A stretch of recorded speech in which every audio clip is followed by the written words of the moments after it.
أهلا بيكم في بودكاست إيديوناس، البودكاست اللي بنتكلم فيه عن التعليم بس بطريقة مختلفة.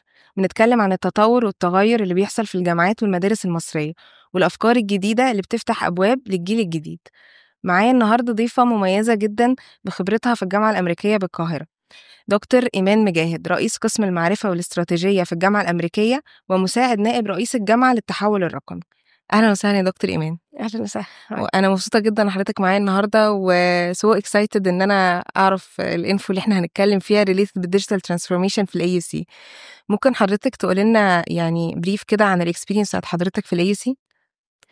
طيب الاكسبيرينس بتاعتي انا اتخرجت من الاي سي كستودنت زمان جدا جدا كمبيوتر ساينس، وبعدين عملت الام بي اي بتاعتي في الجامعه، وبعدين ابتديت اشتغل في الجامعه. كنت هيد هانتد وانا في الجامعه، وبعدين عملت البي اتش دي بتاعتي بعد كده في اورجانيزيشن بيهيفير. فانا علاقتي بالجامعه ليترالي هي بيتي، يعني من زمان جدا. ولادي دخلوا الجامعه واصحابي يعني كده. في الجيرني بتاعتي 30 سنة throughout دي اشتغلت تكنولوجي جيك، بروجرامر ديفلوبر جيك صرف. اشتغلت on the customer service side أو on the student side في student services. اشتغلت كتير جدا على الداتا وزي نهارنس الداتا ونطلع insights والحتة ده. وده حاليا دلوقتي مسؤولياتي 3 حاجات كبار يعني. حاجة اسمها institutional effectiveness اللي هي ازاي I make sure ان institution is effective basically.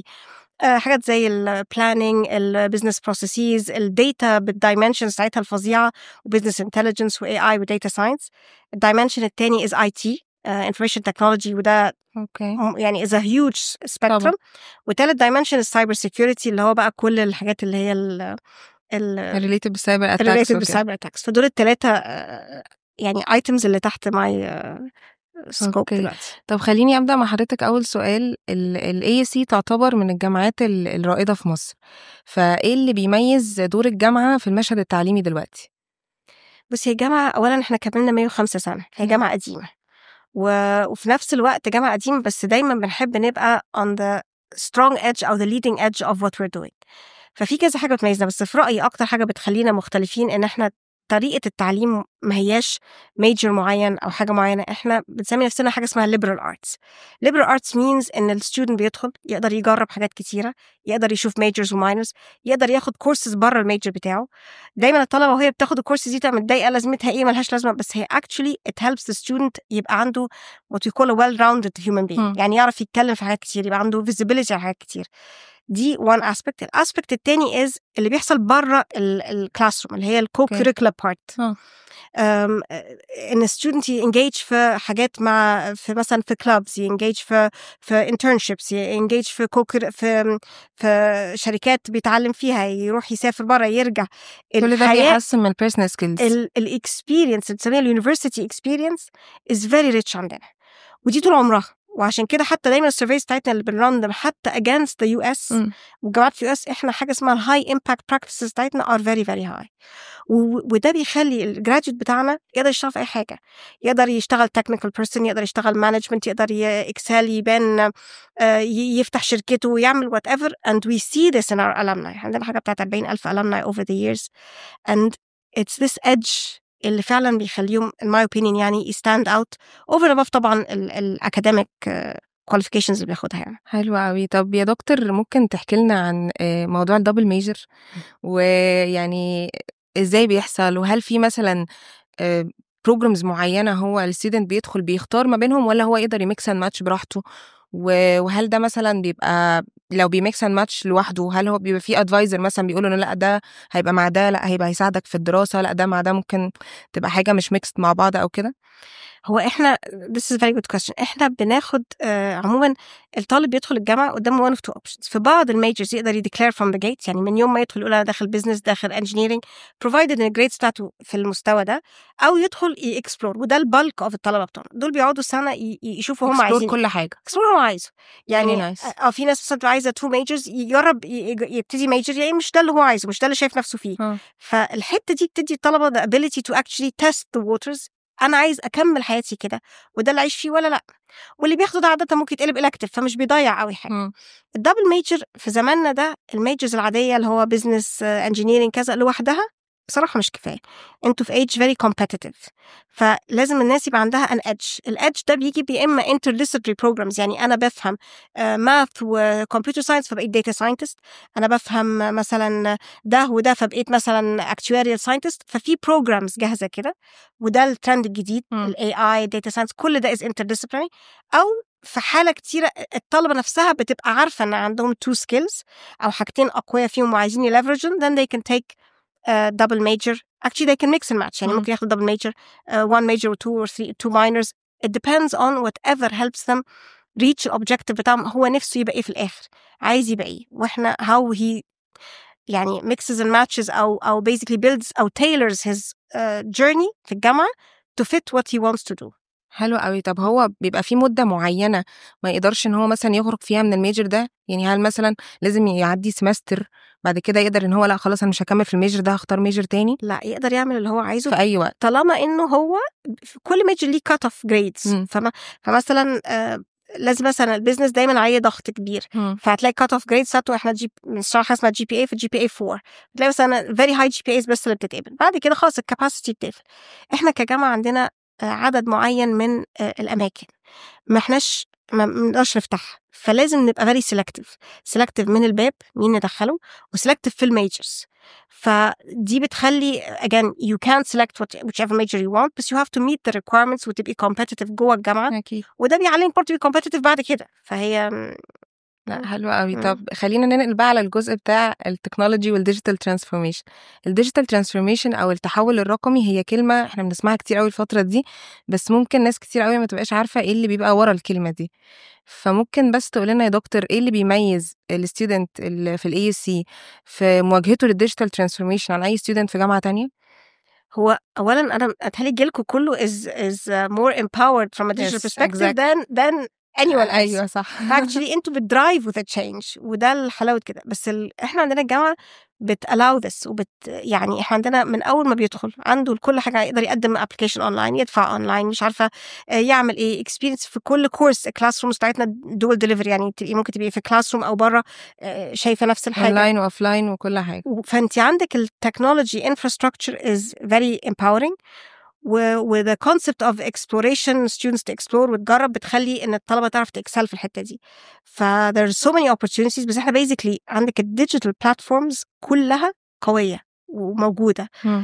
وده تقريبا بيكون من البدايه، من اول ما بيقدم اصلا على الجامعه، من اول اكسبيرينس ليه، من اول تاتش بوينت بيبقى بينكاونتر تشانلز كتيره، اومني تشانلز، عايز يكلمنا بتشات بوت، عايز يكلمنا وات ايفر بايميل. عندنا CRM من الاول بنشوف مين الطلبه اللي داخله، مين فيهم مثلا عملنا كامبينز انهي فيهم يلد احسن طلبه.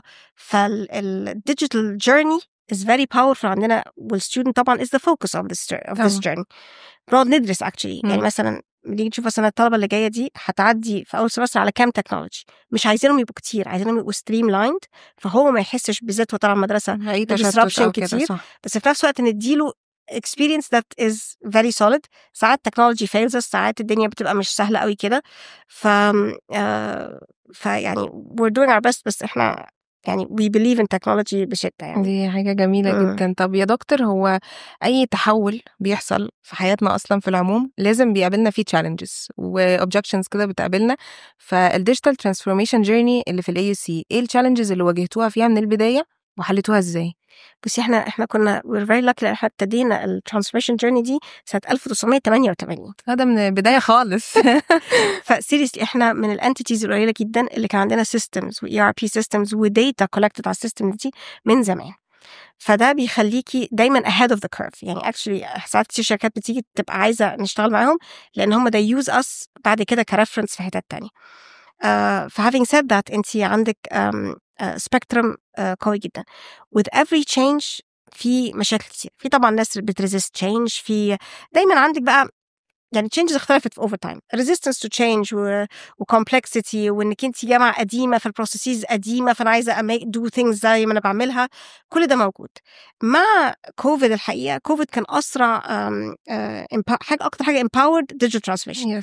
احنا كنا بنزق الناس، طب نعمل السيستم ده، الموضوع عدى لا احنا على عندنا طول. طوابير. انا النهارده عندي pipeline of projects unbelievable. فالديماند is excessive.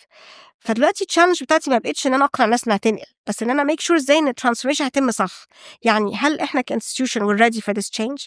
هل البروسيسز بتاعتي متظبطه وستريملايند وهي best practice، ولا انا بقى مجرد باخد القديم واعمله زي ما هو which is not a good thing؟ هل عندي resources البني ادمين هعرف اشتغل كام ده؟ فبasically it's the maturity of the entity and the readiness for change. فده بقينا more aware that we have to do this في حاجات كتيرة جدا and it involves بقى people, process و technology. أي transformation فيها 3 dimensions دول وكلهم بيكملوا بعض. بيكملوا بعض. Technology is the easiest. People and process are always the most difficult. Processes again احنا جامعة قديمة 100 سنة بقى شغالين كويس مقتنعين بالبروسيس بتاعتنا، كتير منها خلاص ما بقاش له لازم انا اعدي على الستبس كلها. وبيبل الهيومن element هو اللي بينجح اي حاجه او يفشلها.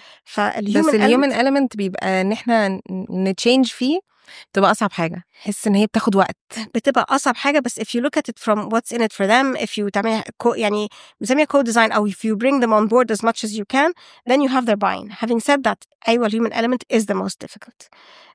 بس أنا my PhD was in organizational behavior, so I believe in HR. If you can't get people motivated أو on board, then change هيبقى صعبة. مهما عملتي في التكنولوجي مش هتبقى utilized، مش هتبقى effective، هتبقى layers موجودة لا تستعمل. You have to bring people on board. طيب يا دكتور، ممكن برضو تقولي لنا ازاي الديجيتال ترانسفورميشن غير في طريقة التدريس نفسها جوه الجامعة، وهل واجهتوا أي مثلا عقبات مع أعضاء هيئة التدريس نفسهم؟ بصي الeducational dimension ده اختلف جدا. يعني اعتقد ان احنا learning management systems اللي بنشوفها اللي هي الكورسز محطوطه فين ده غير. المكتبه بعد ما كنا نبص في كتب وننزل مش عارف مين، عندك a lot of online resources، عندك ده وعندك ده، بس ال reachability for accessibility of knowledge كل بقى ال AI بالtools بالsearch ده غير how we learn and how we teach. I don't think this is my opinion, I don't think knowledge is what we're looking for anymore. Because أي حد فينا ممكن يفتح أي حاجة ويجيب knowledge ويقدر يأكسس knowledge بكل سهولة with the latest with the best و comprehensive وكل حاجة. I think it's how to think, how to learn, what to do, how to this is what we bring to the table. وعشان كده التكنولوجي بتسمح بده أكتر، بس كمان إحنا لازم نغير the way we teach. إزاي بنأساس يعني الامتحان بتاع زمان اللي بنحطه نصه ده خلاص، يعني ده لازم نريفيزت الموضوع ده.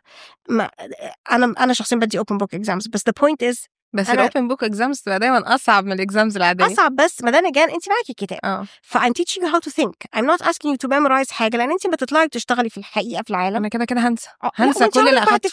هتفتحي السيرش، هتعرفي كل الماتيريال اللي هتبقى up to date ساعتها and you will use it. What you need to learn is how to learn, how to continue to think, how to do all of this. مش ان انا احفظ اللي في الكتاب. I have a saying ان الطلبه أو اي طالب by the time يخلص 4 سنين whatever they've learned 3/4 هيكون obsolete by the time they graduate. النهارده ان احنا نعمل plans 10 years ده انقرضت، حتى 5 years I don't think this is a possibility.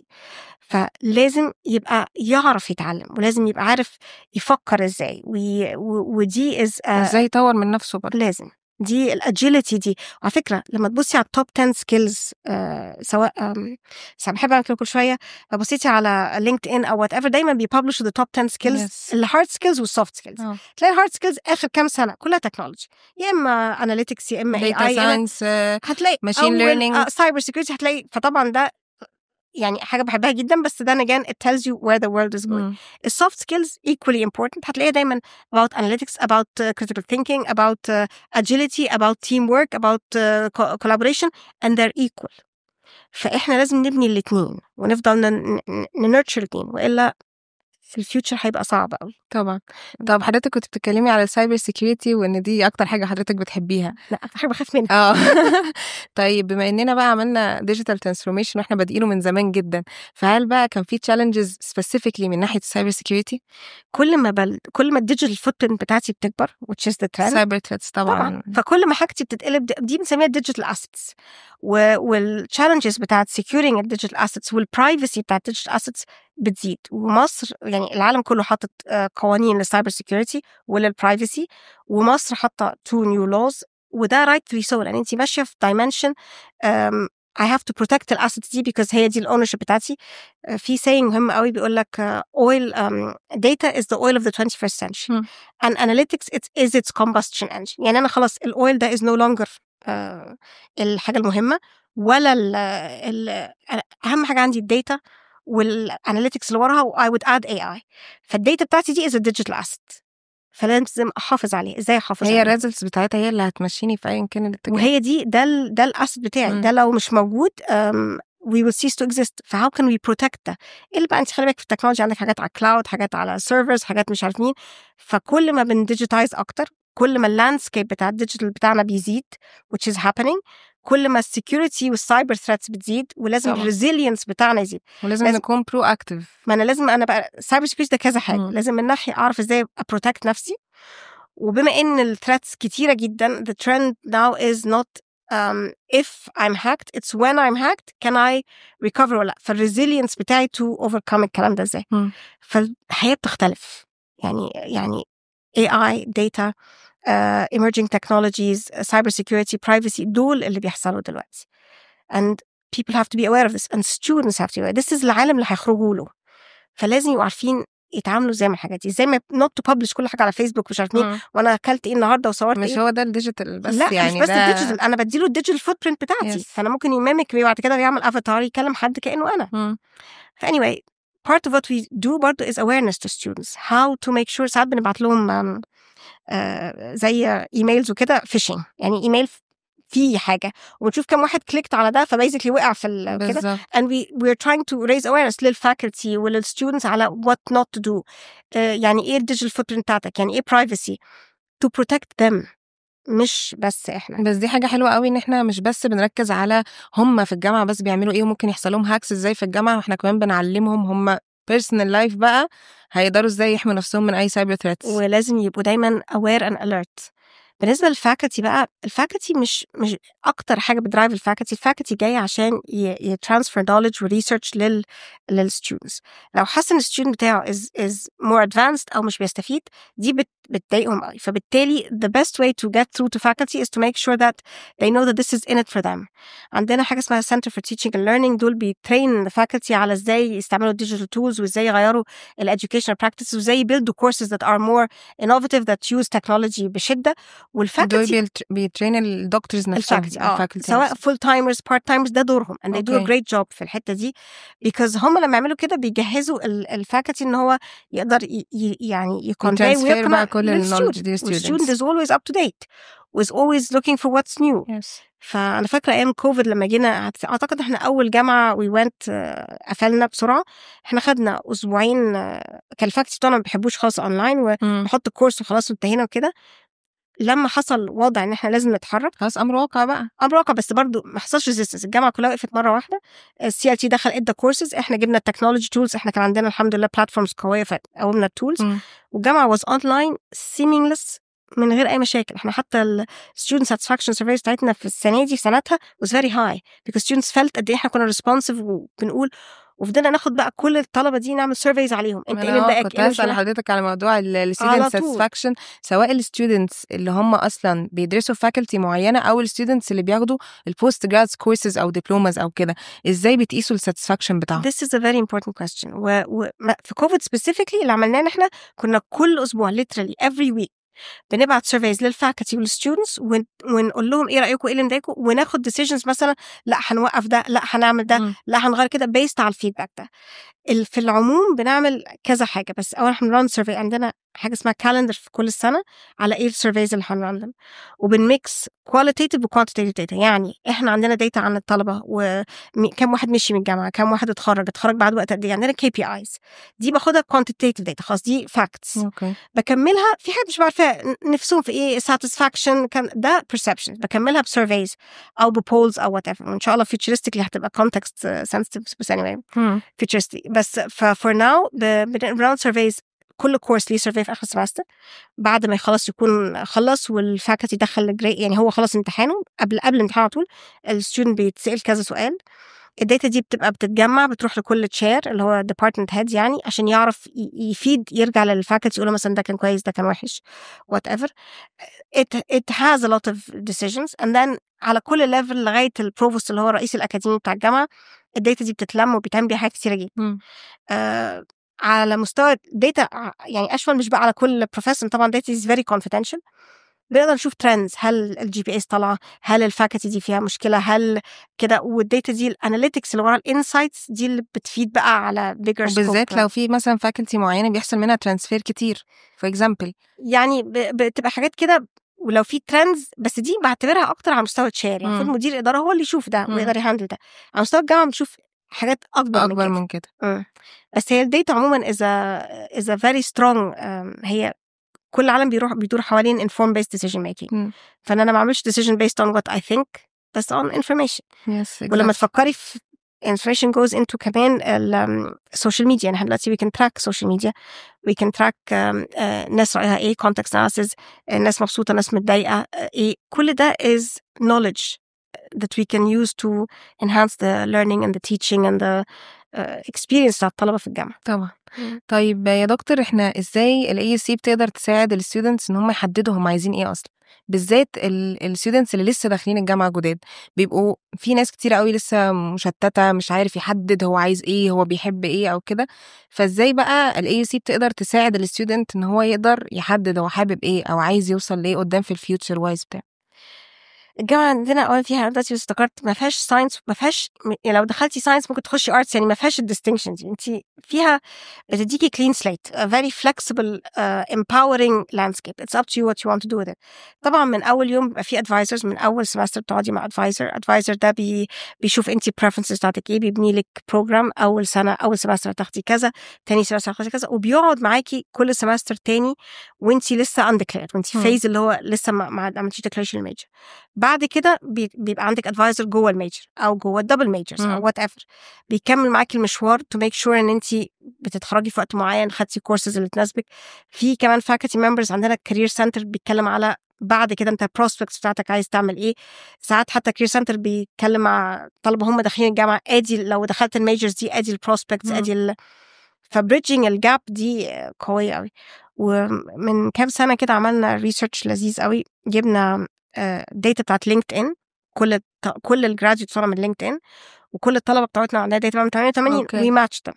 بقينا شايفين الاند تو اند جيرني, الطالب ده جاي من انهي مدرسه, بميجرز ايه, عمل ديكليريشن ايه, خد ايه في الجامعه, النهارده هو سي ليفل, هو في امريكا, هو في مصر, هو مش بيشتغل, هو فتح شركه. فيو جيت تو سي كده الجيرني كلها. ومفروض at one point لازم نعمل data science الكلام ده, أو يعني machine learning, نعرف backwards هل مثلا من دول كان ناس student مثلا في الSU في students union, هل ده كان leader في كذا, هل ده كان في major وغير, and we start to learn. And this can even help us know which students we want to recruit, which students we want to invest in. الجامعة بتدفع financial support كتير جدا, which students do we want. فبالتالي we target الريسورسز دي ليهم, الناس اللي احنا عايزينهم, اللي احنا عارفين ان هيبقى عندهم potential, اللي فيهم الايام يحبوا leaders في مصر او في العالم او whatever. طيب يا دكتور, ممكن تقولي لنا ايه البارتنرشيبس اللي AUC عاملاها سواء في يعني مؤسسات في مصر او بره مصر؟ الجامعة we're a very open university, ففي partnerships across the board. في academic partnerships مع جامعات كتير, في exchange of students رايحين راجعين, في students بتيجي بس طبعا percentage كبير منهم أمريكان, بس worldwide عندنا حاجة بتاعت 60 nationality جنسية جوه الجامعة, ما بين طلبة وما بين faculty. عندك partnerships على مستوى digital, مثلا عندنا partnerships مع كذا شركة مهمين جدا في مصر, MOUs أو whatever. فthis gives us an edge from a technology, وكمان gives our students كمان opportunities for learning and internships and whatnot. وعندنا partnerships مع entities كتير, يعني مش في بالي حاجة معينة, بس أكترهم جامعات اللي بنعمل معاهم collaborations. في researchers بتبقوا في faculty كتير بيعملوا research, عندهم partnerships مع research entities الناحية التانية. كل يعني حسب في الديجيتال عندنا partners, في الeducation عندهم partners, في center of teaching and learning عندهم partners. فإحنا جامعة مفتوحة, across the board I would say, مش بالي حد معين يعني. اوكي. طيب ال AUC يعني الجامعة الأمريكية في مثلا في القاهرة أو في الشارجة مثلا, أو يعني world wide, هل كلهم connected ببعض بنفس البارتنرشيبس ولا كل حاجة, ولا كل جامعة فيهم بتستاند ألون لوحدها؟ لا, احنا كل الجامعات, ده سؤال actually it's a myth, دايما تفتكروا ان كلهم زي بعض وكلهم لينك ببعض خالص. احنا جامعة separate. المين يعني مسميها chartered في حتة اسمها دلوير في أمريكا. بنبقى accredited من أمريكا وaccredited من مصر, في أي برنامج بتاعنا هتلاقيه عنده accreditation أمريكاني, شهادته كأنها من أمريكا. وفي نفس الوقت شهادته كأنها في مصر، فأنت عندك الاتنين edge. وبعدين فيها حتى accreditations تانية كتير، يعني هتلاقي معظم School of Science حاجة اسمها ABET accredited، معظم School of Business نسميها triple، عندهم 3 very big accreditations دول بيخلينهم one of the top مش عارف 20 universities worldwide حاجة كده يعني. فلا we are not affiliated كلنا خالص، بس احنا في يعني دايما we look up to our sister university American University in Beirut مثلا. اوكي. أقدم مننا بس they have a medical school، بس they're the type of university that we look up to. بعدها بقى بشوية كتير بقى في شارجة، في دبي، في باريس، دول جداد. they are يعني definitely promising، بس مفيش أي كولاب يعني بس معظم أي university that follows the American system بيبقى ليها KPIs معينة that they report on. طبعا. فبالتبعية we all look at completion، we look at حاجة اسمها yield، بن select كم واحد selectivity بتاعتنا. في أكيد حاجات common يعني في metrics كلنا we track كلكم KPIs بتاعتنا that are higher education يعني KPI. طب في أي initiative جديدة ل AUC دلوقتي بتعملها related بالdigital transformation؟ عنا issues كتير جدا يعني أكتر حاجة لسه آخر جديدة. حاجة السنة دي we were lucky إن إحنا غيرنا كل النتورك بتاعتنا، كل الوايرد نتورك. فالنتورك بتاعتنا كانت موجودة من سنة 2007، فخلاص ده كانت ادمت جدا. فعلى مدار الصيف ولغاية من كام شهر كده غيرنا كل اللاندسكيب. في نفس الوقت غيرنا الليرنينج مانجمنت سيستم بتاعنا، كان حاجة اسمها بلاك بورد مشهور، غيرناه انتو حاجة اسمها Canvas which is the number 1 learning management system بتاع الجامعة. اوكي. طول طب ما ده احنا فرق في ايه؟ التشينج بتاع ال LMS فرق في حاجة مع الستودنتس أو مع الدكتورز أو كده؟ بصي ال LMS كذا حاجة. أولا اللي احنا اخترناه ده تكنولوجي أسهل وأجدد، الانترفيس بتاعه ألطف، it's much easier، بتprovide features وحاجات. دايما لما تبي on the leading edge of technology دايما بيبقى في حاجات أجدد. فالفيدباك بتاع الطلبة والفاكولتي is very positive، وده حاجة ما بتحصلش. انت عشان تنقلي فاكولتي من حتة لحتة عادة بنبقى بنحمد ربنا لو ما فيش complaints، فتخيلي لما في positive يعني comments.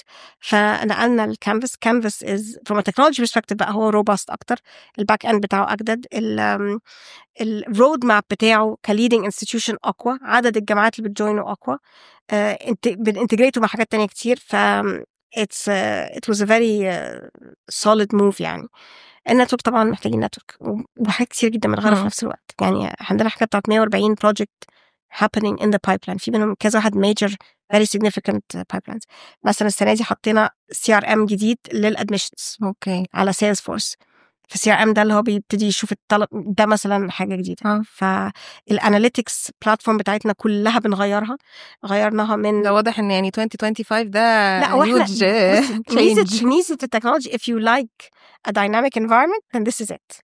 احنا 24/7 there's something going on, there's always something new and there's always passion about what you're doing. فاهمة؟ there is not a stagnant moment. فده ليه positive وليه negative. دكتور إيمان أنا مبسوطة جدا جدا حضرتك كنتي معايا النهاردة، وثانك يو سو ماتش على وقتك، وأتمنى أشوفك تاني في إديوناس. وكده تكون دي نهاية حلقتنا. أتمنى يكون كل الستودنتس والبيرنتس اللي بيتفرجوا علينا يكونوا استفادوا من الإنفو اللي دكتور إيمان قالتها، واستنونا في حلقة جديدة من بودكاست إديوناس.